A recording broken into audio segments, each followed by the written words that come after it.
2000 सालीच कदाचित रमाई घरकुल योजना आली असेल आणि आज 25 वर्ष व्हायला लागले।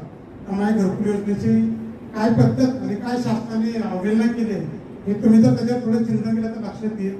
रमाई घरकुलच्या माध्यमातून आज पण 2 लाख रुपये जास्तीत मिळतं शासनाकडून। जास्त मध्ये हे 3 ते 4 पटीमध्ये हे अनुदान बौद्ध समाजाला मिळालं पाहिजे। त्यामुळे तुम्ही खरंच रमाईचा जर सन्मान करू इच्छिताय तर प्रत्येक लाभाला त्याला 7 ते 8 लाख रुपये तरी निदान मिळाले पाहिजे। रमाई त्याग मूर्ती आहे हे खरे, पण रमाई त्याग मूर्ती असल्यामुळे या भारताचं भाग्यविधान बाबासाहेब करू शकते हे मराठी शास्त्राला समजून द्यावं लागतं। त्यासाठी फक्त माझी प्रयत्न चाललेत मराठी शास्त्राकडे। काही ठिकाणी मराठी शास्त्रामध्ये अभ्यास पूर्ण करावा लागेल ना। आपण काय आमदार नाही, नगरसेवक नाही, काहीच नाही, पण आपला अभ्यास तर बोलला पाहिजे। वकील मंडळी आहे